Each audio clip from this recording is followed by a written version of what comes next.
Good afternoon. Good afternoon, everybody. Happy Friday. And it's Friday. So, you know what that means. That means we got us a super show in front of us. And I am here with the only guy that I talk K props with in pretty much any format. And that is my guy, Sharpie. Sharpie, glad to be back here with you. What's going on? What's the deal? Life is real busy and baseball has just fucking been hit and miss, bro. But the bigger bets have been hitting. I just gotta not be a pussy and learn when to say no. I feel like I've been like I haven't said no in a long time. I can't go back a day when I said pass, and that's not good for me when I'm not passing. But there's a few spots today that fuck, man. I think I want in, but is this really the lineups we gonna get? But either which way, we're gonna talk about them, and we'll probably touch on a few more at the end. Well, let's just get right on to it, man. Let's just get right into it because we got six to talk about. The first guy is your guy. We got Hunter Brown. Hunter Brown, the righty, is striking guys out at a 30.4% clip, walking guys at a 7.6% clip. He gets the Yankees today heading to New York with a, as of this morning, minus 135 and some plus money on a 6.5. Sharpie, your guy. Talk us some Hunter Brown. Oh, it's plus money now on 6.5. No, on the under. On the under. Okay. Oh, I'm like, oh, you're an under better, bro. So I gotta remember that. I'm over here like, what happened? But either which way, Brown gets the Yankees guys who over the last 15 days versus right-handed pitching are walking 1% better than league average, striking out 24% of the time with a middle of the pack guy. So and Hunter Brown gets what may be his arch nemesis, the fucking Yankees. As in 3 games versus them, he's only gone past 4 innings, one of them with never having more than 5 strikeouts in a game versus them. Well, is today the day? Well, let's talk. Hunter has not seen the Yankees since opening day of last year, and Hunter Brown is not Hunter Brown who he was last fucking March, I'll tell you that. He is more of a actual pitcher now than a thrower of the ball, when at times this dude was just so erratic that it was insane. I had to just put half unit bets on him because fuck, dude, he could drive himself out of a game with his pitch count. Either which way, Hunter Brown isn't the same Hunter Brown, and the Yankees aren't the fucking same Yankees. They've added strikeout kings and Jazz Chisholm and Ryan McMahon since last opening day. As yeah, but we go look at this man's metrics when it comes down to it, and we see a guy who's better than league average at the main three: zone contact, chase, and chase contact. What, yeah, where he does struggle, first pitch strikes, he's 3.5 worse percent worse than league average, and he's 1% worse than league average at being in the zone. Now, I've used chase contact for the past few years with this man, and he's only let me down one time on the overs this year. And Brown is a guy that if he gets you 0-2 or 2-2, he's striking you out damn near 50% of the time or better, but he's not a guy I can count on for that. He doesn't throw first pitch strikes, and he doesn't throw in the fucking zone. Where other guys we'll talk about later, we can use that to our advantage. So when I run this lineup projected wise for chase contact, I've got 5 of the 9 worse than league average when I look at zone. Then when I look at zone percentage, I've got 5 of, wait a second. Lineup, chase contact, I've got 5 of the 9 worst. Does that make sense? I thought it was the other way. 1, 2, 3. Yep. 5 of the 9 are worse than league average, actually, at chase contact. Then when I go to the zone percentage, guys, instead of zone swing percentage, I took in zone percentage with him because that's going to take account the guys making contact in the zone when they swing. And we only got 3 guys on the Yankees that are good at that: Grisham, Goldie, and Volpe. Well, the issue comes down to me too is first pitch guys who will swing and who won't swing. The guys who don't swing are going to be Grisham, Goldie, and Volpe. Once again, we have 3 guys that are elite at all 3. I'm going to say their names one more time. Grisham, Goldie, and Volpe, guys. Those guys combined have only struck out versus this man. What? It was 10 times because Goldie hasn't seen him. So they've seen him 10 and only struck out twice. That's 20%. Then when we go through the others, we have a Wells, McMahon, Dominguez, Chisholm, Judge. They're worse than league average at all 3. But McMahon does show a 2 for 9, but it should come back down. So right now I'm 1 person off of chase contact from getting in. If this is the lineup we get, I'm content letting it be. Is the line right? And to me, it's kind of like the books are just giving you his dead fucking average over his last 10. They're not taking in the 24%, which isn't like you have to take in 24%, but they're not even fucking caring about that. They're just like, here you go. It's his average. And a lot of people will look at last 6. He's only hit that one of the last freaking 6 games. So I am looking over. I'm one person off. But I think it's his time to get back versus the Yankees. I think this is a different Yankee team, and he's a different Yankee guy. I think you're muted. Yeah, I would have to agree. This is an over or nothing spot for sure for me. With the way the Yankees lineup is constructed most days, there's really not a lot of lineups that they can put out there that would make me want to look at an under, especially against a strikeout pitcher like Hunter Brown. We do have hits and walks and are right where they should be. Outs are pretty much where they have been for this guy. So yeah, for a number that's set, as you said, pretty much at average, it would be, it's got to be over or nothing. I'm interested to see what this line does after the lineup is released, because it's been holding steady at about minus 135 to the over. So if there's a sharp movement, then that might make me change my mind one way or the other. But with the Yankees right now, with so many potential strikeout guys in the lineup, you just can't look any other way. Yeah, but the way I think it's projected, he's going to have to get someone twice and maybe 2 people twice. So I'm not willing to put my money on it right now, but yeah. I'm going to do a strikeout parlay, motherfucker. There's some guys in these lineups today that are just god awful, and we'll talk about that later. But there's a guy who's 2+ strikeouts minus 135. Ouch. Bro, I thought I was going to get something on going to look at it, and I was like, bro, juiced? Oh, yeah. Oh, yeah. 1 strikeout was minus 900. I'm like, bro, I can't even put that on there. No. And then I looked for 3. They weren't offering it. Oh, I wouldn't either. But anything else on Brown? No. All right. Next guy I'm going to talk about is Edward Cabrera. The righty is striking guys out at a 24.8% clip, walking guys at an 8.2% clip. He gets the Braves. And we have a line that I thought this morning was pretty well set at average at a 5.5, because he's basically 5-5 to this last 10. He's averaging right around this many strikeouts per game.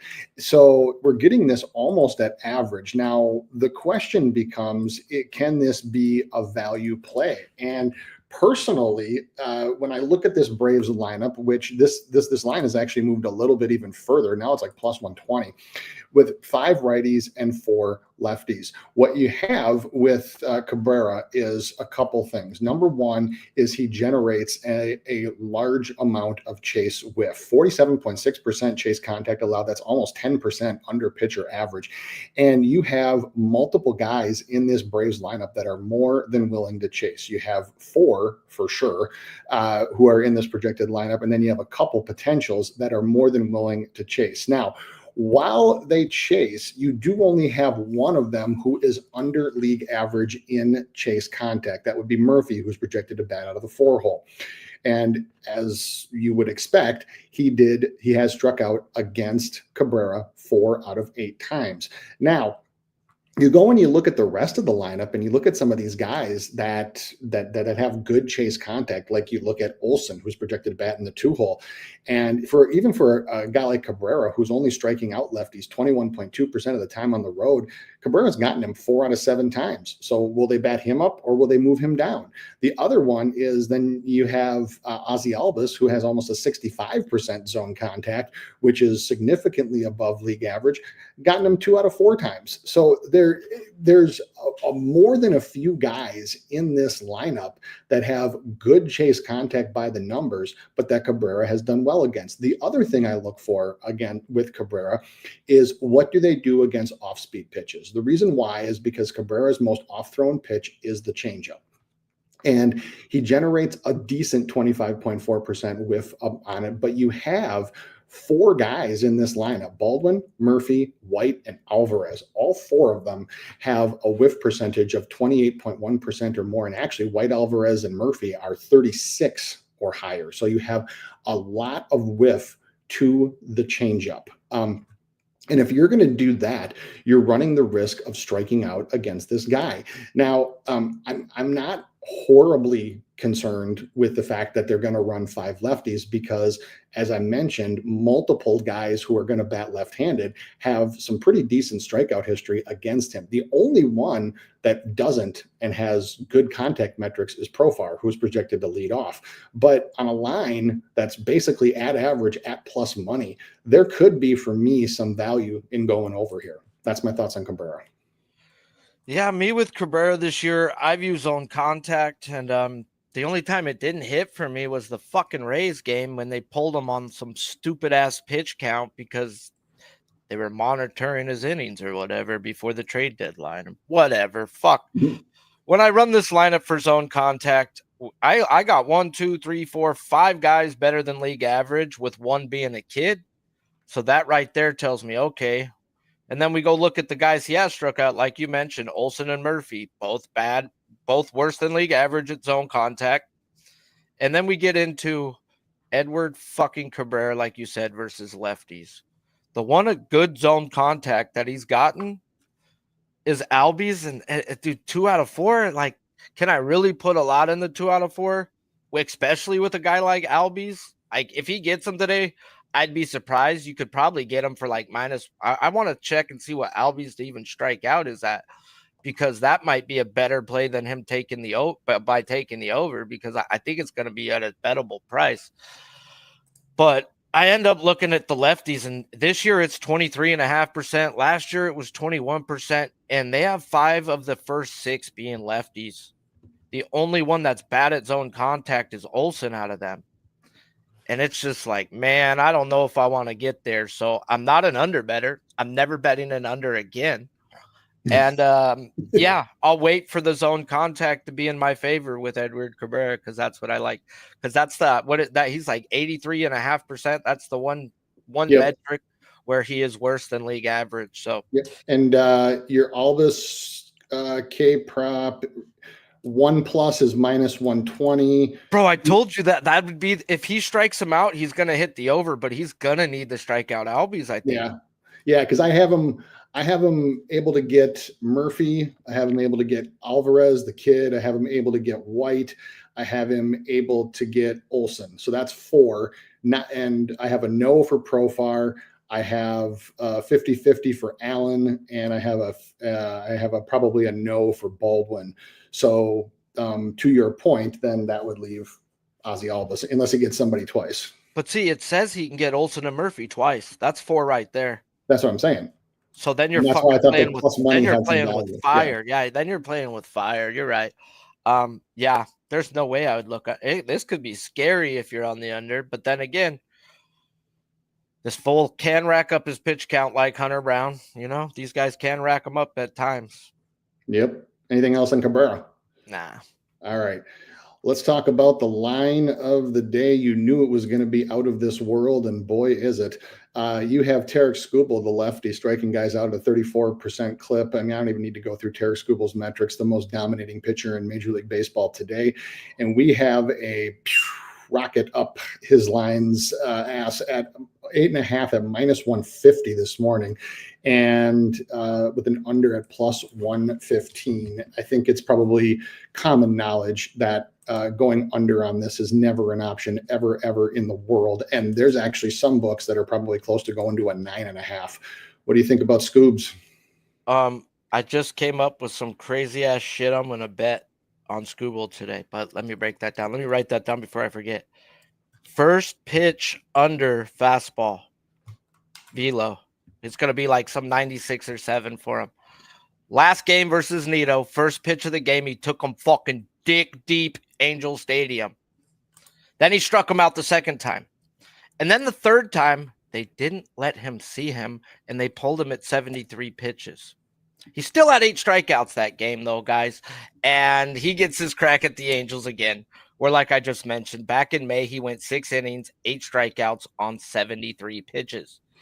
Now we get an Angels team who, over the last month, which is 183 at-bats versus a lefty, are walking 2% better than league average, which doesn't mean a damn thing when you face a guy like Skubal, who is walking people just 3.5% of the time on the year. which is 5% better than league average. And the Angels are striking out 26% of the time in that time span, yet they do have a decent isolated power. But it's Tarek fucking Skubal versus the Angels. And we get an 8.5 minus 140, 150, depending on your book. And like you said, some moving over. And if it wasn't that, I would be fucking alarmed. As Skubal has only hit this guy's 40%, guys, which if that before anything we take into is plus 110-ish. Nah. No one's going to bet this fucking under, so the books have to adjust it. And thank God he didn't have anything higher than a 40% win percentage to this number. It would have been a fucking 9.5 in my opinion. All in all, guys, 50 cents is a strikeout, and that's where they've moved it up. And I'm okay with getting in if we get the lineup that we need to get. We have the man, the myth, the fucking legend. As we have a pitcher in the zone, 7% better than league average, throws first pitch strikes, 9% better than league average. And when he gets you 0-2 to 2 to an account, he is striking you out 56% of the time.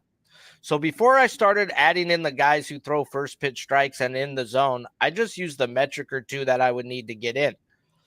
And the metric that I've always used with him is zone contact. Well, now we use zone contact with then looking at the guys who are good.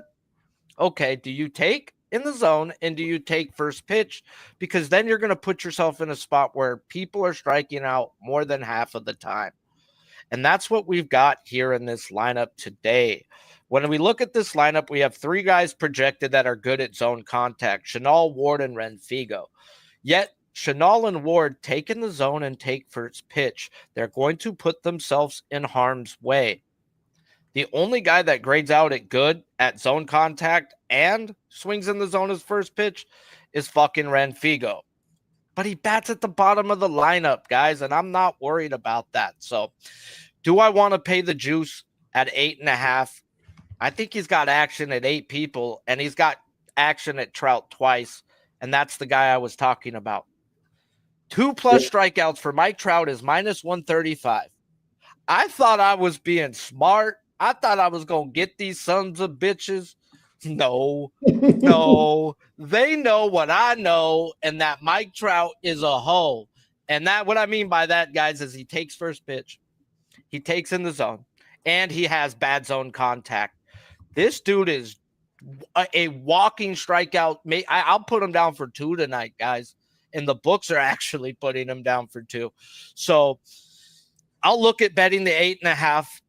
But I'm also looking at betting the 8+ the team total under 3.5 for the Angels, as that's minus 150. I believe in paying juice for certain guys. Tarek fucking Skubal is a guy I will eat juice for and have no problem for it. So, yes, I'm looking at him. I don't think there's much more they can do, because what I didn't know, fucking Spin, is I guess Newman and Wade aren't on the team no more. Yeah. Well, I knew that Wade wasn't. I didn't know that Newman was. Let me reread that again. My son's a fucking Angels fan, and I was like, bro, I don't want fucking so-and-so in the lineup. And he goes, well, and Wade and Newman aren't on the team, so you don't need to worry about them. When I was talking to him about Baz. Huh. He's like, bro, they're not on our fucking roster no more. Huh. So the 2 guys I've been worried about aren't on their roster no more.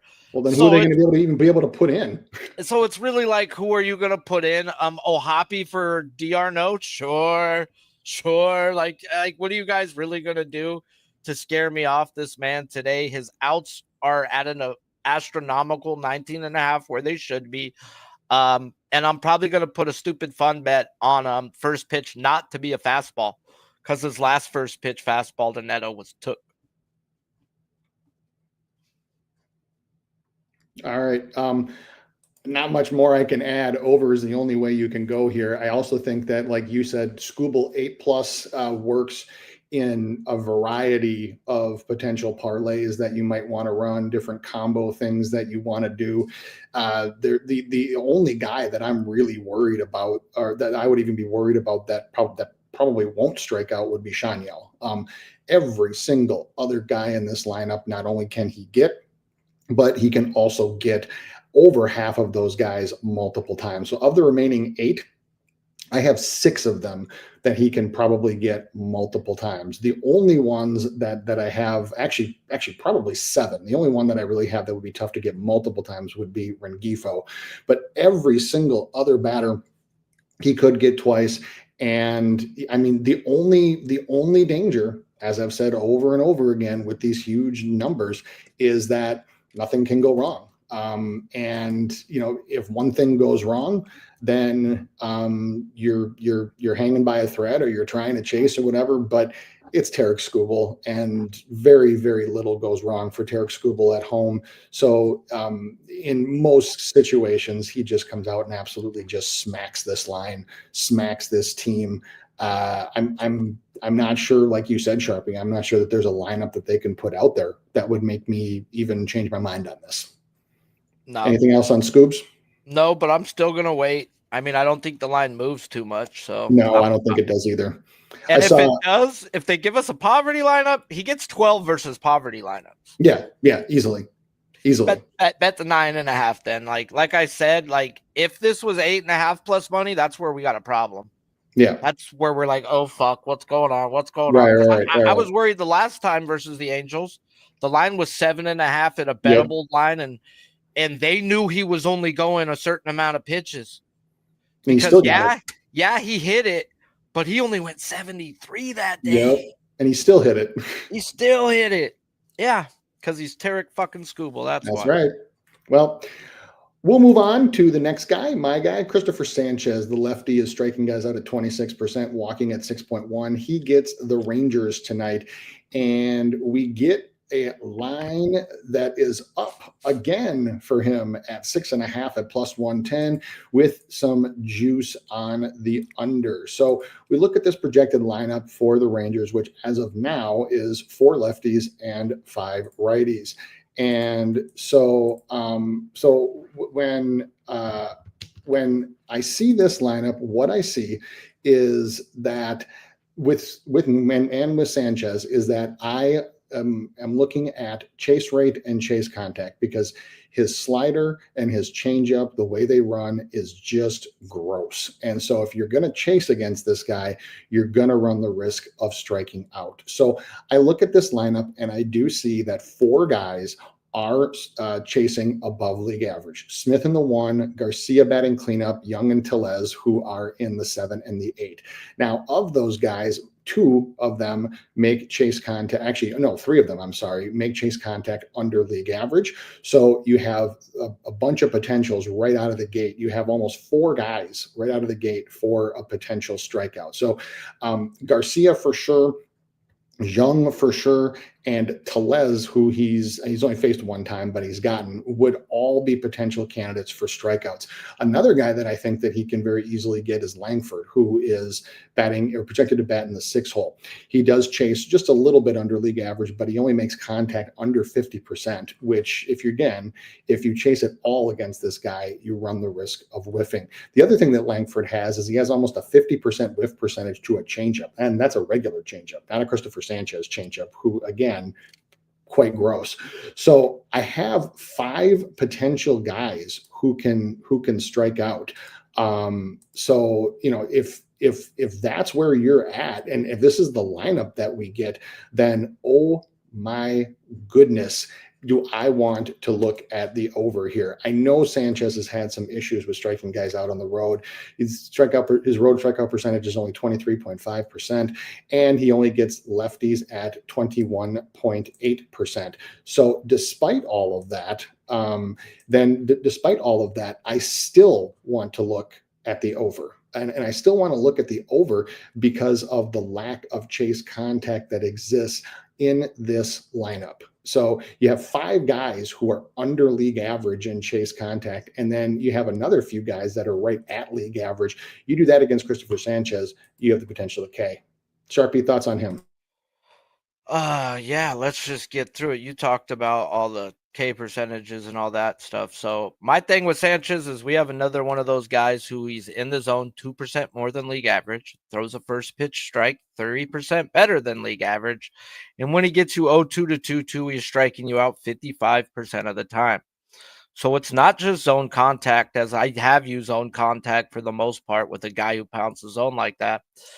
And I now got to look at guys. Are you going to take first? Are you going to take pitches in the zone? Because, man, he's right there with Skubal.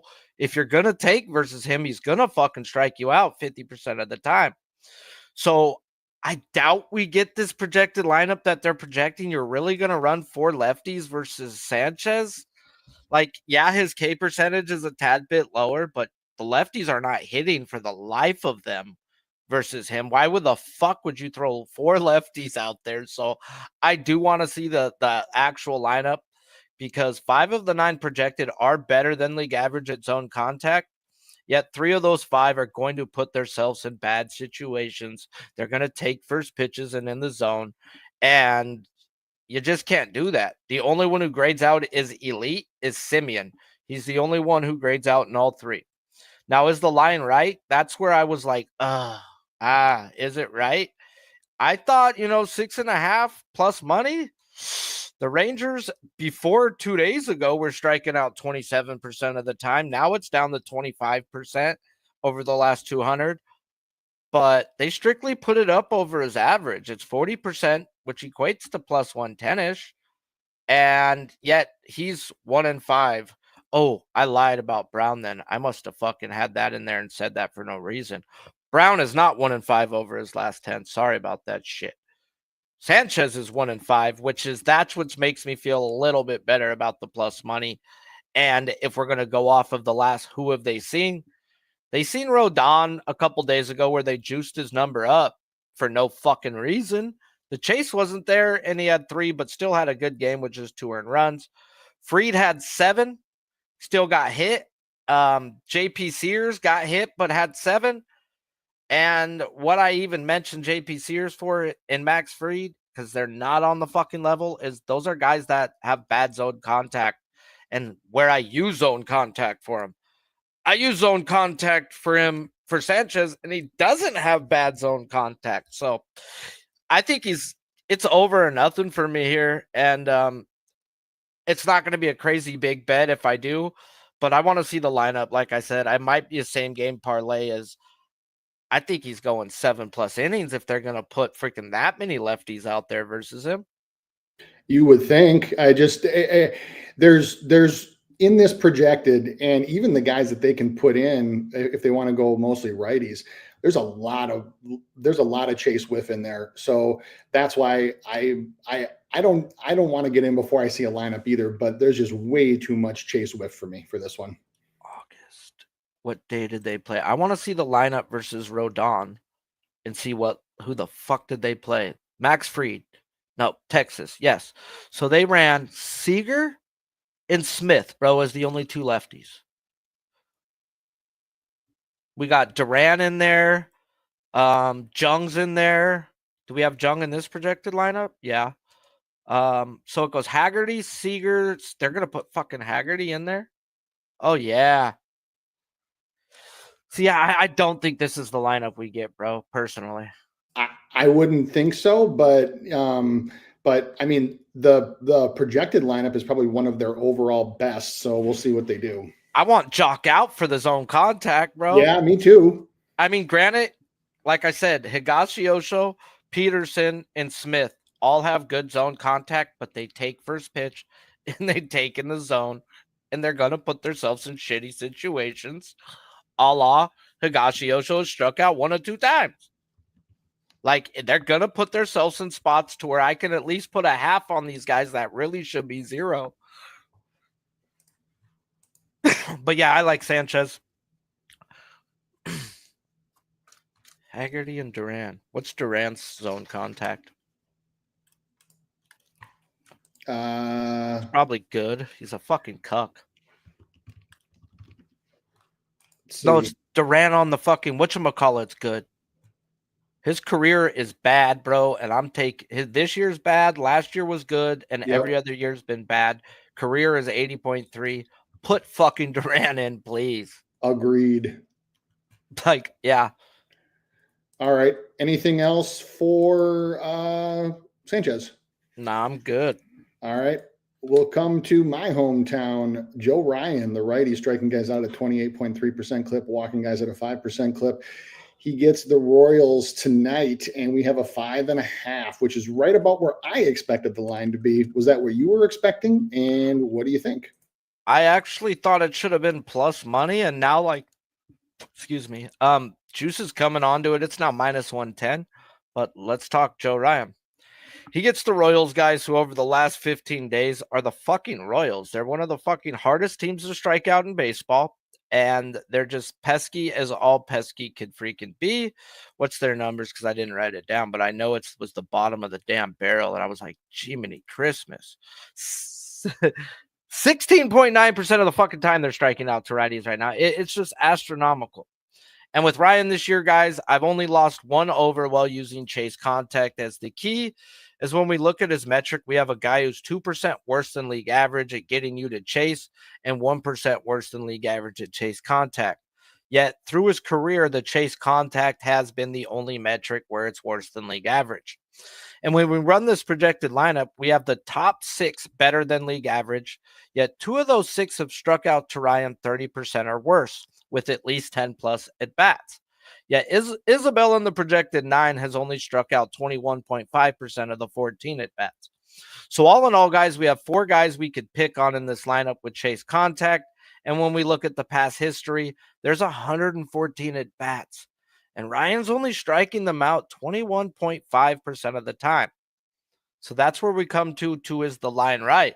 As we have a Royals team striking out 17% of the time the last 15 days. We have good past history saying just 21.5%. Yet we're getting 6.5 at a minus 110. That normally equates to minus 130, but you got to take in the past history. You got to take in the Royals not striking out. The book seem not to really be saying, you know what, dude, we think he's got a fucking shot here. And I'm going to tell you if and how he hits it, it's because Ryan is another one of these pitchers who is in the zone 4.5% better than league average and throws first pitch strikes 6% better than league average. When Ryan has got a batter 0-2 to 2-2 count, he is striking you out 48% of the time. And this Royals lineup, though stacked with good zone contact and chase contact, do take pitches. As I'm not an under better, but I do see a way to the over here. And Yastrzemski, Garcia, Pasquantino all have good chase contact. Yet they take first pitch and they take in the zone and have a combined 38 at bats and have struck out 26% of the time. Where the bottom 3 are worse than league average at chase contact, take first pitch, and they take in the zone. With Witt and Perez being the only 2 where past history says it's going to be super tough, as in 45 at bats, they've only struck out 8 times, which it matches the metrics. They are all elite at swinging at first pitch, Perez and Witt, swinging in the zone, and they're good at chase contact. Add that in with Frazier, guys, and we've got 3 guys that are going to be tough to strike out, yet there are 6 guys that he could fucking get in this lineup. So I see the way to the over. I don't know if I'm going to get there. I'm a little salty with this son of a bitch after last week, but I see it. He can get Yaz. He can actually get Pasquantino because he takes. Garcia struck out 4 of 11 times. Why? Because he fucking takes. And then the bottom 3, he can get multiple times. Just how many times does he see him? And if Joe Ryan's on, he could see him 3 times. But even twice, he can get 4 from the bottom 3, which is fucking crazy. So it might be a crazy ladder spot, as stupid as that sounds. Yeah, I'm probably off Joe Ryan. The past history for sure scared me away. And to your point, yeah, I mean, just with the top 4 or 5, I mean, and even Salvi Perez, who should be a strikeout for him, he's only gotten them 2 out of 19 times. I mean, when you have 3 guys in the lineup, Perez, Frazier, and Isbell, who he's gotten 5 out of like 40 some times. To me is that if I'm going to look at Joe Ryan at home, I'm looking over. And since I can't do that when I see those numbers, then it's probably just a stay off for me. I just don't know. With so many other options tonight, I'm just not sure about the value that Ryan has. Yeah. I really got him for 5 on a bad day, so I think that might be like a fucking way to go is like pull him down one, but it sucks betting a guy's over when there's fucking 3 dead spots. It's like, okay, now I've got to get somebody twice or everybody once that has to go down. And that's the way he hits his over today. And I'm not saying I'm gonna bet it, but I see what can happen if he does. Yeah, I see it too. And that's why I thought that the 5.5 with pretty even juice across both sides was more or less correct. And that's why I was just like, I'm probably just going to pass on this one. Just there's way too many other good options today. Facts. All right. We'll move on to Brandon Woodruff, the righty, since coming back for his first start in about a year and a half. Whew, he's been on fire. 35.6% strikeout percentage, 3.8 walk percentage. He gets the Mets at home tonight, and we do have a 6.5 for him at plus money with an under that's heavily juiced. So this is one where it is going to be over or nothing for me as well. Right now, the Mets projected lineup 6 lefties, 3 righties, which I would guess would be close to the actual lineup that they run. Up top, you don't have a whole bunch of strikeout percentage or strikeout potential by the numbers. But the other thing that I do see is that Woodruff, since coming back this year, when he gets ahead in the count, has a 55%, albeit limited pitches compared to other guys, 55% strikeout percentage. And you do have in this top 4 for the Mets, you have every single one of them swings at or below league average, including Soto, who we know takes a bunch of pitches, including Lindor, who takes pitches, and over his last 15 days is striking out almost 40%, a 40% clip. So in this top 4, even though past history is only 6 strikeouts in 26, 27-ish plate appearances, you do have a good amount of potential for strikeouts. The other thing that you have is you have a healthy whiff percentage to a changeup to a couple guys in this lineup. You also have a good whiff percentage to a four-seam fastball, which Woodruff has just been pounding in there. He's got a 58% zone percentage so far this season. And so if you're going to take pitches against this guy, you're going to put yourself down in counts and you're going to put yourself right for strikeouts. This 58% zone percentage, and again, it's in limited starts, is the highest of Woodruff's career. Since he's come back, he's really just throwing a cut fastball, a four-seam fastball, and a changeup. And every now and then you get a breaking ball mixed in there, but that's all he's needed to throw. And the bottom of this Mets lineup has the potential to comply with plenty of strikeouts that he needs, because you have Vientos, who chases above league average and has below average contact in and outside of the zone. He also whiffs over 50% of the time to a changeup. You have even Ced Mullins, who swings a lot in the zone but makes contact under league average. You have Mauricio, who chases a bunch and makes contact under league average, and you have Alvarez at the bottom. So I mean, you have 4 to 5 potential strikeouts in the bottom of this lineup, and on a line of 6.5 with the amount of guys that take up top. This is a very, very clear overlook for me. I'm not sure how I'm going to do it yet exactly, but there's a number of scenarios where I want the over for this one. Man, Woodruff was my guy. I bet him to win the fucking Cy Young. He got hurt on me. I've been salty. And you this year, I think you've bet him twice or 3 times, bro. Twice. And he's murdered him every time. So if you're betting in today, you need to fucking tell me. I will. And I will bet him. I know you will. But I will be on him if you're on him, bro. Like, I'm not going to try to jump in and start capping a guy I haven't capped all fucking year. He's a guy I fucking like. I've always enjoyed this guy. And he can be a top 3 pitcher in the league. Went on, bro. Yeah, he's nasty. He is. All right. One guy we didn't talk about, we normally talk about other look sides and totals. Chase Burns, looking to do anything with him? You fucking right, I am. I thought so. He can get everybody in this fucking lineup. I don't know why I haven't bet it. I'm just waiting for it. We got a guy who pounds the zone better than league average, throws first pitches better than league average. And yeah, it's a very small sample size, but he's striking you out 65% of the fucking time if you take 0-2 to 2-2. You can't do that versus this man right now. Nope. So there's 3 guys projected with good zone contact. All 3 of them take first pitch, take in the zone. The other 6 are bad at zone contact. Cruz is the guy who is worse at everything, just terrible at everything. And we have a chance of getting Bart, who is just as bad. Put Bart in for Davis, either which fucking way. I don't care. I'm betting Burns, and I think he has a chance to fucking shine today. Well, and the other thing is he's also very well rested because of the Motor Speedway game where, I mean, he warmed up and he threw 1 inning. So, I mean, really, it's like he's had almost 10 days of rest. Yeah, he's probably my favorite look, and I didn't even cap him till the end, but I just knew the Pirates took, and I was like, he's a fucking 7.5, bro. We ain't getting no love on this motherfucker. Nope. They're on to him. Bro, it might be a Scooble and Burns parlay day, bro. Yeah, you could do that too. Hammer that. His outs are 15.5. Oh, they Lord. Always are, though. They always are. That's no different. They are.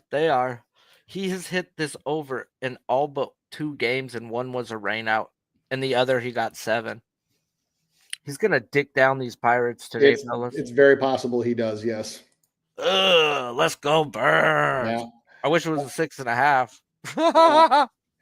Any other looks that you're looking at today? Anything else? I tried to peek at Kelly, but the past history said, "What are you fucking doing, Sharpie? Don't do it." See, I'm actually potentially looking the other way on Kelly, so it's a good thing you did that. The under? Oh yeah. Yeah, bro. Like the past history said, I'm not even looking at anything else. I'm done. I mean, he's only got 26 strikeouts and 132 plate appearances against this lineup. I was just telling you, the past history says no. But yeah, those are just everybody I capped today was who we talked about. But yeah, Burns and Scooble are definitely looking like bets.